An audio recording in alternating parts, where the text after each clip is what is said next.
I'm Professor SK Sinha from PGI Chandigarh. 19th May is celebrated world over as Inflammatory Bowel Disease Day, and on this day I will like you to explain little bit about what is inflammatory bowel disease. So inflammatory bowel typically occurs in two forms. One is called ulcerative colitis and the other is called Crohn's disease. Although a third form is also prevalent, whereas person will have the features of both the condition.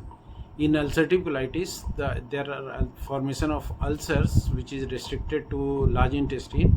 It can affect only a segment of large intestine or whole of the large intestine, and that determines the severity and complication of the disease. Typically, it involves out of the 4 layers of the large intestine, only inner 2 layers it involves.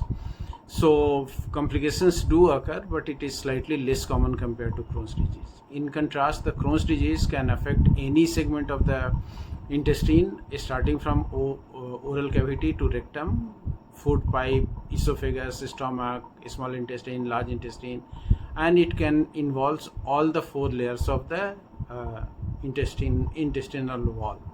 So the complications are more and more, can be more serious and different nature in case of Crohn's disease, and Crohn's disease may be slightly more difficult to treat compared to ulcerative colitis. So everybody wants to know when we should suspect inflammatory bowel disease or ulcerative colitis or Crohn's disease. The most common symptom is diarrhea, and when we talk of inflammatory bowel disease, we always talk of chronic diarrhea. By that we mean diarrhea persisting for more than 4 weeks.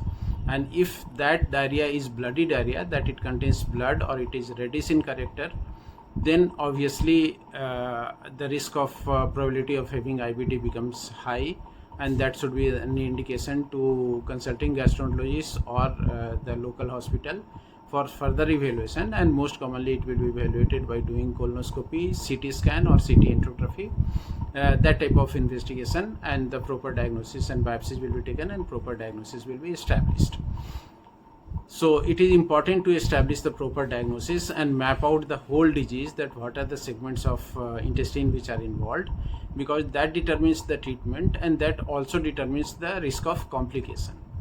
So earlier there were simpler drugs were available which were good enough to control the symptoms, but now we have much better drugs available, and the choice of drug available has widened widely, and the potency and efficacy has increased.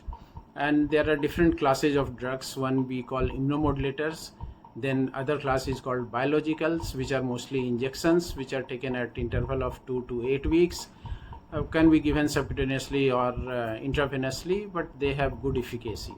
There is a relatively new class of drug which are called JAK inhibitor or S1P inhibitors, modulators. So those are oral drugs, but they also have very good efficacy and without and very reasonable side effects.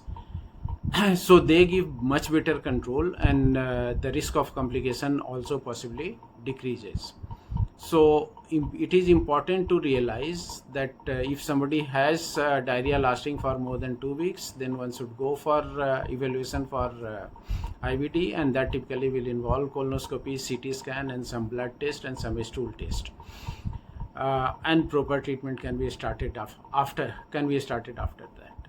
Somebody who has been diagnosed with inflammatory bowel disease, if develops severe pain abdomen, develops recurrent vomiting, or stool frequency increases to more than 10 per day, then that is the time one should urgently consult his gastroenterologist or the hospital, because he or she may require hospitalization in that scenario and treatment with injections.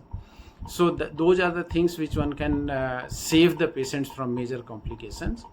The other thing which most people want to know is about the diet. So diet, most important aspect of diet is it should be hygienic, because otherwise common immunocompetent persons, infections happen, it resolves within few days or few hours even, whereas in inflammatory bowel disease patients it tend to persist longer, it can be severe, and it can precipitate acute episodes of inflammatory bowel disease, ulcerative colitis or Crohn's disease, which can be difficult to control and which can take weeks to control. So hygiene is most important. Then these patients require extra protein because by virtue of having inflammatory conditions, so they should take protein rich diet, and they should take they require lots of micronutrient more than the normal subject, because their nutrient requirement goes up. So it is important to consult